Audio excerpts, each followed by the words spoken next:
Welcome back to mathematics by Bhagyalakshmi YouTube channel. So ఈరోజు అయితే AP endowment ఎగ్జామ్కి సంబంధించి పురాణాల టాపిక్లో కంటిన్యూషన్ విష్ణు పురాణం గురించి డిస్కస్ చేయబోతున్నాం. ఆల్రెడీ పద్మ పురాణం అదేవిధంగా బ్రహ్మ పురాణం గురించి వీడియోస్ అప్లోడ్ చేయడం జరిగింది. ఎవరైనా చూడని వాళ్ళు ఉంటే ఒకసారి చూడండి. సో లేట్ చేయకుండా అయితే మనం కాన్సెప్ట్లోకి వెళ్ళిపోదాం. సో ఈరోజు టాపిక్ విష్ణు పురాణం. విష్ణు పురాణం పురాణ వాగ్మయంలో అత్యంత ప్రామాణికమైంది మరియు క్రమబద్ధమైంది మనకి ఈ విష్ణు పురాణం. దీనిని పురాణ రత్న అని కూడా పిలుస్తారు. పురాణ రత్న అని పిలుస్తారు. ఇది మనకి అనదర్ నేమ్ అన్నమాట. ఏ పురాణాన్ని పురాణ రత్న అని పిలుస్తారు అంటే విష్ణు పురాణం. సో విష్ణు పురాణాన్ని పురాణ రత్న అని పిలుస్తారు. ఇది ఒక ఇంపార్టెంట్ పాయింట్. అదేవిధంగా నెక్స్ట్ మనం చూస్తే విష్ణు పురాణం గురించి మెయిన్గా చెప్పుకోవాల్సిన అంశాలు ఒకసారి చూద్దాం. సో ఇది ఏంటి అంటే సృష్టి యొక్క ఆవిర్భావం, ధ్రువుడు మరియు ప్రహ్లాదుని కథలు అయితే మనకి ఈ విష్ణు పురాణంలో ఉంటాయి. మొత్తం దీంట్లో 6 అంశాలు ఉంటాయి.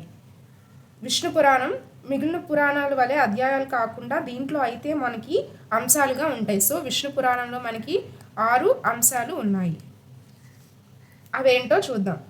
6 పార్ట్స్ అని అంటారు. 6 పార్ట్స్ లేదా అంశాలు. సో అవేంటో చూద్దాం. మొదటి అంశం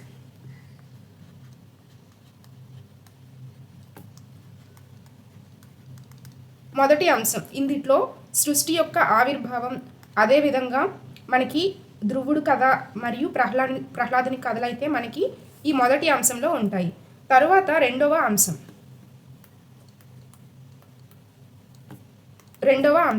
సో ఈ రెండవ అంశంలో భూగోళం గురించి, అదేవిధంగా పాతాళ లోకం గురించి, సూర్యచంద్రుల యొక్క గమనం గురించి మరియు భరతవర్షం అంటే భారతదేశం గురించి ఈ వర్ణనలన్నీ కూడా మనకి రెండవ అంశంలో ఉంటాయి. నెక్స్ట్ మనం చూసుకుంటే మూడవ అంశం. ఈ మూడవ అంశంలో మన్వంతరాలు, అదేవిధంగా మనకి వేదాల యొక్క విభజన మరియు వర్ణాశ్రమ ధర్నాలు ఏమేమి ఉంటాయి? మన్వంతరాలు, వేదాల విభజన మరియు వర్ణాశ్రమాలు ఉంటాయి. 3 ఉంటాయి. తర్వాత నాలుగవ అంశం.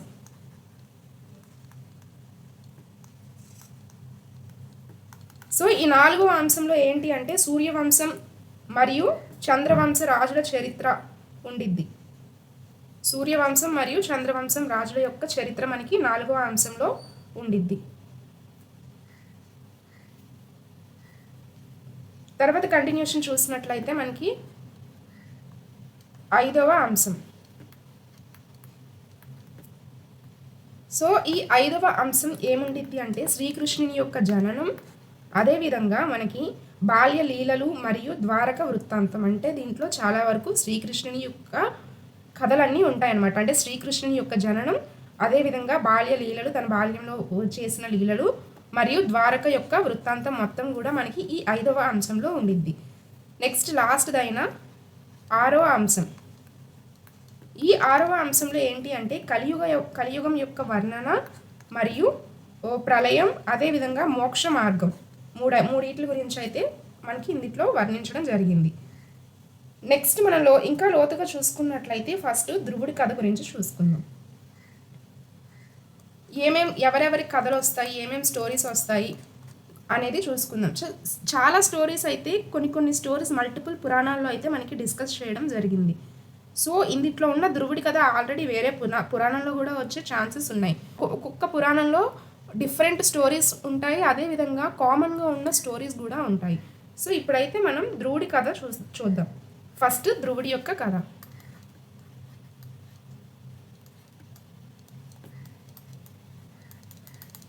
ఇందులో మొదటిది ధ్రువుడి యొక్క కథ. సో ఇది ఏంటి అంటే చిన్న వయసులోనే తండ్రి ఒడిలో కూర్చునే అర్హత లేదని సవతి తల్లి అవమానిస్తే ఆ బాధతో అడవికి వెళ్ళి శ్రీ విష్ణువు కోసం తపస్సు చేస్తాడు ఈ ధ్రువుడు.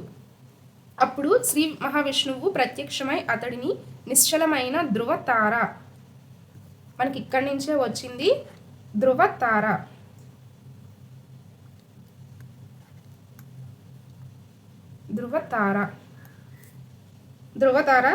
సో ధ్రువతార ఆకాశంలో ప్రదర్శిస్తాడనమాట. అంటే ధ్రువతారగా మారుస్తాడనమాట. సో దీనిలో యొక్క తాత్పర్యం ఏంటి అంటే పట్టుదల మరియు ఏకాగ్రత ఉంటే భగవంతుడిని సైతం గెలుచుకోవచ్చు అని ఈ కథ యొక్క మనకి తాత్పర్యం. అదేవిధంగా మనం రెండవది చూసుకున్నట్లయితే ప్రహ్లాదుని యొక్క కథ మరియు నరసింహ అవతారం.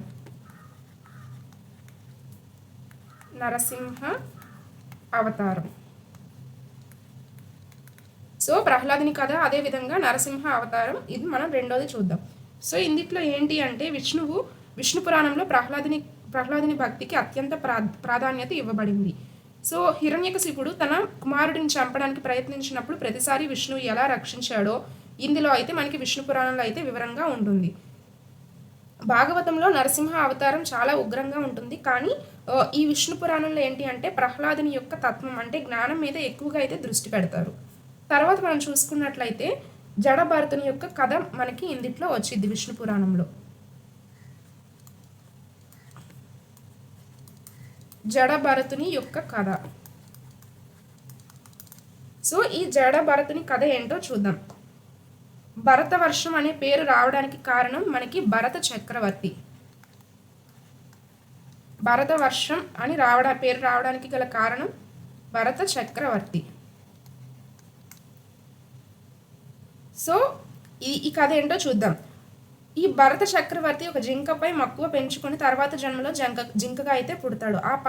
ఆ పతనం తర్వాత ఆయన జడభరతుడిగా పుట్టి సంపూర్ణ వైరాగ్యంతో మోక్షం పొందుతాడు. దీంట్లో ఉన్న తాత్పర్యం ఏంటి అంటే మనిషికి చివరి క్షణంలో ఏ ఆలోచన అయితే ఉంటుందో ఆగతే పడుతుంది, అంటే అంత్యమతిహ సాగతి. సో ఇది గుర్తుపెట్టుకోండి, అంత్యమతిహి సాగతి అంటే మనిషికి చివరి క్షణంలో ఏ ఆలోచన ఉంటే ఆగతే పడుతుంది అని మనం ఈ విష్ణు పురాణంలో జడభరతుని యొక్క కథ నుంచి తెలుసుకోవచ్చు.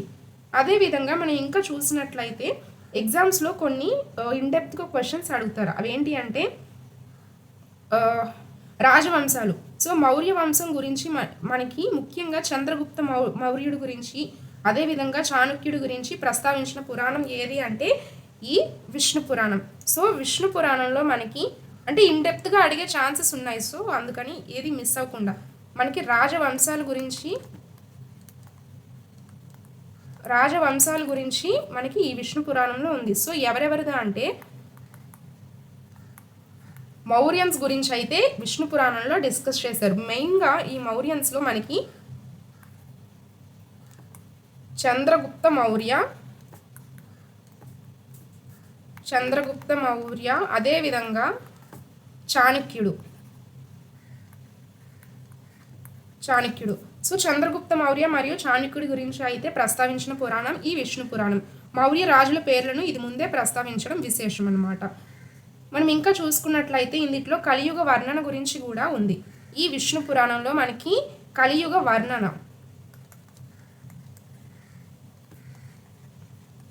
కలియుగం యొక్క వర్ణన అయితే మనకి విష్ణు పురాణంలో కనిపిస్తుంది. సో 6వ అంశంలో కలియుగం ఎలా ఉంటుందో పరాశరుడు మనకి వివరిస్తాడు. సో పాలకులు ప్రజలను దోచుకోవడం, ఇందులో ఏమేమి చెప్పారు అంటే కలియుగ వర్ణనలో పాలకులు ప్రజలను ఎలా దోచుకుంటారు, అదేవిధంగా ఇంకా మనకి ఆస్తి ఉన్నవాడికే గౌరవం లభిస్తుందని చెప్పడం జరిగింది. మరియు గంగా వంటి నదులు అంతర్ధ్యానం అవుతాయని కూడా చెప్పబడింది. సో కల్కి అవతారం, కలియుగం అంతంలో విష్ణువు కల్కిగా వచ్చి ధర్మాన్ని స్థాపిస్తాడు అని కూడా మనకి విష్ణు పురాణంలో చెప్పడం జరిగింది. సో ఈ కీ పాయింట్స్ 4 కూడా గుర్తుపెట్టుకోండి.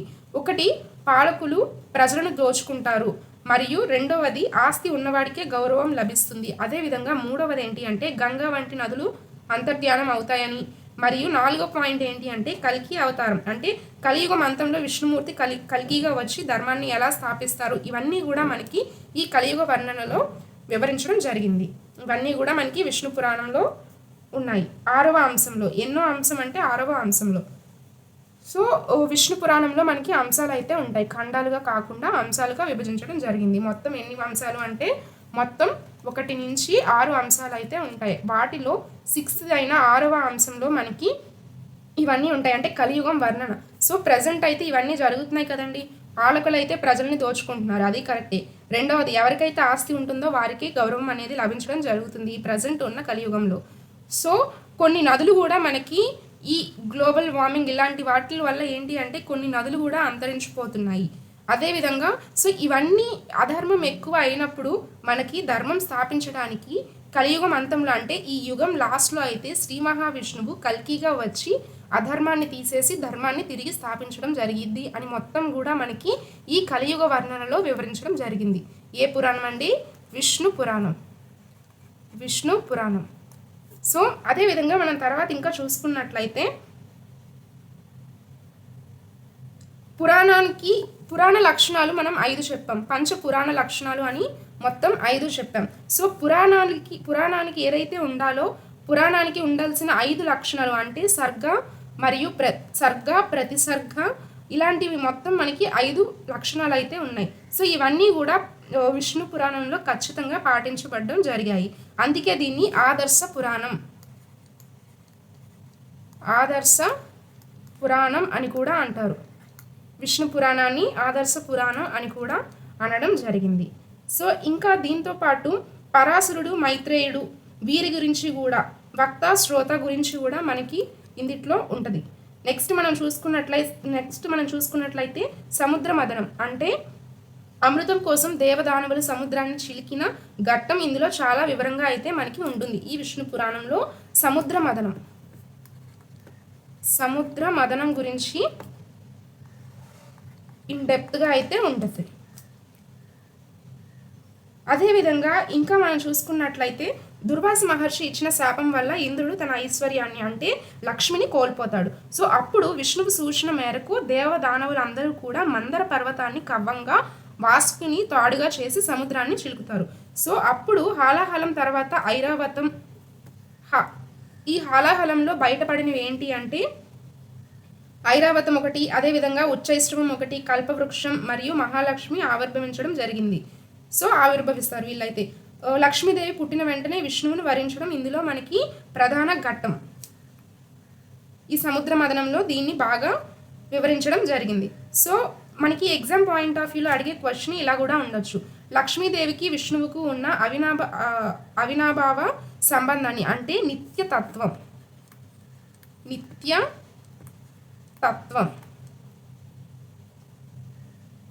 నిత్యత్వం.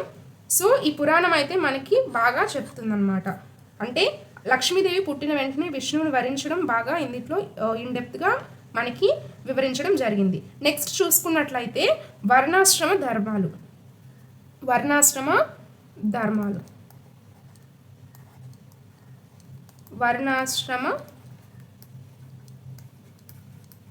ధర్మాలు మరియు సదాచారం. సో ఇందులో ఏంటో అంటే మూడవ అంశంలో విష్ణు పురాణం సామాజిక విధులను చాలా లోతుగా వివరిస్తుంది. మూడవ అంశం ఎన్నోవ అంశం అంటే మూడవ అంశం. మనకి 6వ అంశంలో ఏముంది? 6వ అంశంలో కలియుగ వర్ణన అనేది మనకి 6వ అంశంలో వస్తే, ఈ 3వ అంశంలో ఏంటి అంటే వర్ణాశ్రమ ధర్మాలు మరియు సదాచారం. అంటే సో గృహస్థ ధర్మం. ఒక గృహస్థుడు పంచమహాయజ్ఞాలు అంటే దేవ పితృ పంచమహాయజ్ఞాలు 5. సో ఇందులో ఏంటి అంటే దేవ పితృ భూత మనుష్య అదేవిధంగా బ్రహ్మయజ్ఞాలు ఎలా నిర్వహించాలో మనకి ఇందులో వివరంగా వివరించడం జరిగింది. అదేవిధంగా శ్రాద్ధ కల్పం. ఇంకొకటి ఏంటి అంటే శ్రాద్ధ కల్పం. సో పితృదేవతలకు తర్పణాలు ఇవ్వడం వల్ల కలిగే ఫలితాలు మరియు ఏ ద్రవ్యాలు శ్రాద్ధానికి శ్రేష్టమైనవో మొత్తం కూడా మనకి ఇందులో వివరించడం జరిగింది. ఎన్నో దాంట్లో అంటే 3వ అంశంలో వర్ణాశ్రమ ధర్మాలు సదాచారంలో భాగంగా మనకి శ్రాద్ధ కల్పం. సో ఏమేమి వాడాలో ఏమేమి ద్రవ్యాలు శ్రాద్ధానికి శ్రేష్టమైనవో మొత్తం కూడా ఇందులో వివరించడం జరిగింది. ఇంకా మనం చూసినట్లయితే విద్యా విధానం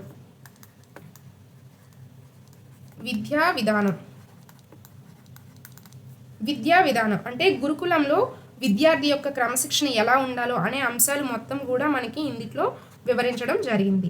సో 3వ అంశం కూడా చాలా ఇంపార్టెంట్. నెక్స్ట్ మనం చూసుకున్నట్లయితే కృష్ణావతారం ప్రత్యేకతల గురించి.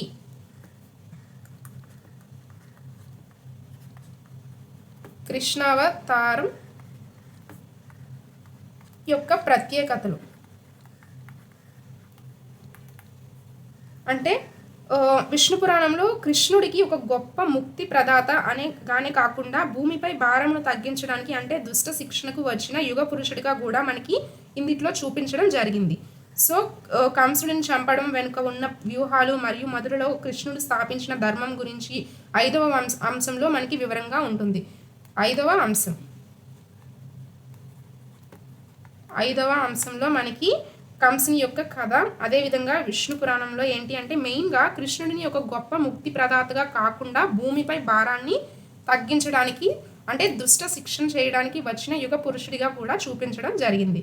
సో నెక్స్ట్ మనం చూసుకున్నట్లయితే విష్ణు పురాణంలోని కొన్ని తాత్విక సిద్ధాంతాల గురించి చూద్దాం.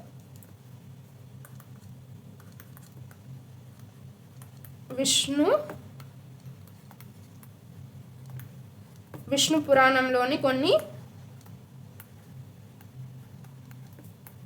తాత్విక సిద్ధాంతాలు ఫిలాసఫీస్ గురించి చూద్దాం. సో పరమాత్మ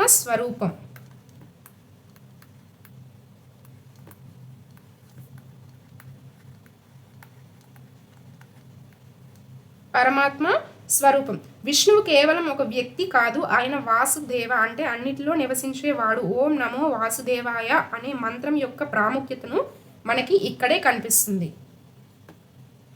ఏంటిది అంటే ఓం నమో వాసుదేవాయ. ఓం నమో వాసుదేవాయ అనే మంత్రం యొక్క ప్రాముఖ్యత అయితే మనకి ఇక్కడ వివరించడం జరిగింది. అదేవిధంగా భరత మహారాజు మరియు సౌభారి మహర్షి కథల ద్వారా మమకారం అంటే అటాచ్మెంట్ మనిషిని ఎలా బంధిస్తుందో మనకి చాలా వివరంగా ఇందులో వివరించడం జరిగింది. సౌభారి మహర్షి యొక్క కథ ఏంటి అంటే ఈయన నీటి అడుగున తపస్సు చేస్తూ చేపల సంసారాన్ని చూసి మోహానికి లోనవుతాడనమాట. సో అప్పుడు ముసలి వయసులో 50 మంది రాజకుమార్తెలను వివాహం చేసుకోవడం జరిగింది. ఇందులో నీతి ఏంటి అంటే తపస్సు చేసిన వారికైనా ఇంద్రియ నిగ్రహం లేకపోతే పతనం అనేది తప్పదు. సో ఏంటి నీటి అడుగులో తపస్సు చేయడం ఎంత కష్టం, అలాంటిది ఆయన నీటి అడుగున తపస్సు చేస్తూ చేపల యొక్క సంసారాన్ని చూసి మోహానికి లోనవుతాడు. అప్పుడు 50 మంది రాజకుమార్తెలను వివాహం చేసుకుంటాడు. అంటే అన్ని సంవత్సరాలు చేసిన తపస్సు మొత్తం కూడా ఈ వివాహ బంధంలోనికి అడుగు పెట్టడం వల్ల మొత్తం కూడా పతనం అయిపోయిందనమాట. సో అదే దీని యొక్క తాత్పర్యం. తపస్సు చేసిన వారికైనా సరే ఇంద్రియ నిగ్రహం లేకపోతే పతనం అనేది తప్పదు. అందుకే ఎప్పుడు కూడా మన ఇంద్రియాలను నిగ్రహించుకోవాలి. తర్వాత ఏంటి అంటే హిరణ్యాక్షుడి వధ మరియు వరాహ అవతారం అంటే భూమిని రక్షించడానికి విష్ణువు వరాహ రూపంలో వచ్చి హిరణ్యాక్షుడిని చంపిన ఘట్టం ఇందులో చాలా బాగా వర్ణించడం జరిగింది. సో మనకి ఇవన్నీ కూడా ఇంపార్టెంట్ పాయింట్స్గా మనం చెప్పుకోవచ్చు. సో టాపిక్ని ఎండ్ చేసే ముందు కొన్ని important revision points, quick points కొన్ని చెప్తాను. మౌర్య డైనాసిటీ గురించి మనకి ఇందులో ప్రస్తావించడం జరిగింది. సో విష్ణు పురాణంలో మనకి మౌర్యన్స్ గురించి ఒకటి డిస్కస్ చేశారు. అదేవిధంగా మొత్తం ఇది ఎన్ని అంశాలు అంటే 6 అంశాలుగా విభజించడం జరిగింది. అదేవిధంగా భారతదేశం అనే పేరు ఎందుకు వచ్చింది అనేది మనకి 2వ అంశంలో ఉంది. 2వ అంశంలో భారతదేశం అనే పేరు ఎందుకు వచ్చింది అంటే భరతుడు ఉన్నాడు కదండి. సో భరత చక్రవర్తి గురించి కథలు మనకి, సో ఆ కథల ద్వారా అయితే మనకి భారతదేశం అనే పేరు ఎలా వచ్చిందో వివరించడం జరిగింది. ఈ భరతుడి యొక్క కథలు మనకి 2వ అంశంలో ఉంటాయి. భరతుడి యొక్క కథలు 2వ అంశంలో మనకైతే ఉంటాయి. అదేవిధంగా ఈ పురాణాన్ని ఎవరికి చెప్పారు అంటే పరాశరుడు మైత్రేయుడికి చెప్పారు. సో ఇవన్నీ కూడా మనకి చాలా ఇంపార్టెంట్. సో ఇది అండి ఈరోజు వీడియో నచ్చినట్లయితే లైక్ చేయండి. ఇంకా ఎవరైనా సబ్స్క్రైబ్ చేసుకుని వాళ్ళు ఉన్నట్లయితే మ్యాథమెటిక్స్ బై భాగ్యలక్ష్మి యూట్యూబ్ ఛానల్ని సబ్స్క్రైబ్ చేసుకోండి. Thank you.